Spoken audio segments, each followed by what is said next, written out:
Space, the final frontier. These are the voyages of the USS Robinson.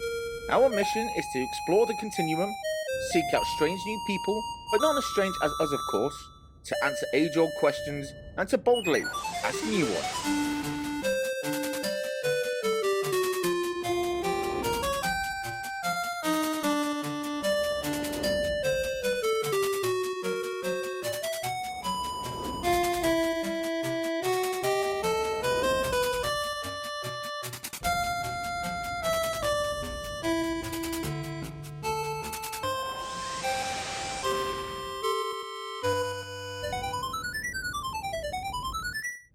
Captain, sensors are picking up a ship decloaking 8 kilograms ahead of us. Ray shields, charge phasers, and arm photon torpedoes. Taking evasive maneuvers. Sir, we're being hailed by the Bird of Prey's commander. Kapla, you Federation patak. Who are you calling a patach, you denobling slime devil? Is it wise to antagonize him? Yeah, don't you know who that is? No, who? Why, that's Bird of Prey 5 of the House Karoga. They generally war with their neighbouring continent, Turdistan. I wonder what he wants with us. Captain, that torpedo just took out our shields, and something has been beamed aboard. Commander, any luck in finding the intruder? Not yet. Whoever it is, they are a slippery bugger. Commander, do you get the feeling we're being watched? Commander? Scarlet! Computer, freeze program. And that, folks, was of course the final voyage of the USS Robinson. Well, at least for this season.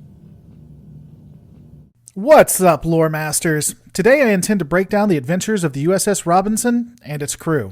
In a previous video, I stated that Star Trek is horror in space, but where there's horror, there is comedy, and in classic comedy form, this comedic series is routed in misery. Yeah, imagine that, comedy being used to raise morale. I digress. When it comes to the USS Robinson, it was originally commissioned as a Nebula class, but after a handbrake turn made by its captain, which ended up crashing into a small moon, it was temporarily replaced with an old-style Constitution. Because Starfleet always has a loner lying around for such an eventuality, like the Enterprise A.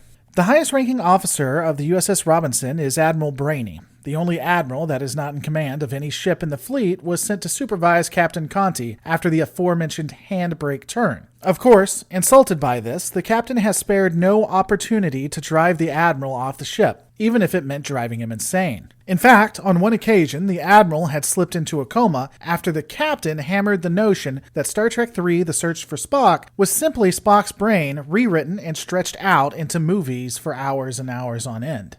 A point I may or may not personally agree with. Next in command is, of course, Commander Zoll, a Vulcan science officer who hates to be interrupted. He also likes to make personal logs and is the heart and soul of the ship. Who says an emotionalist, logical pacifist can't be the mommy of a crew? Finally, we save the best for last, Lieutenant Commander Scarlet. Every ship in the fleet has its hotshot pilot, and the USS Robinson is no exception. Through all the Lieutenant Detmers, Hikaru Sulus, and even Tom Paris, this guy broke the mold as well as the Kobayashi Maru simulator. He does what he does best. He flies that bad boy like a bat out of hell, blindfolded. Well, that blindfold is really just to scare the bridge crew, but at the end of the day, it's Scarlet that always managed to get the crew and ship home in one piece.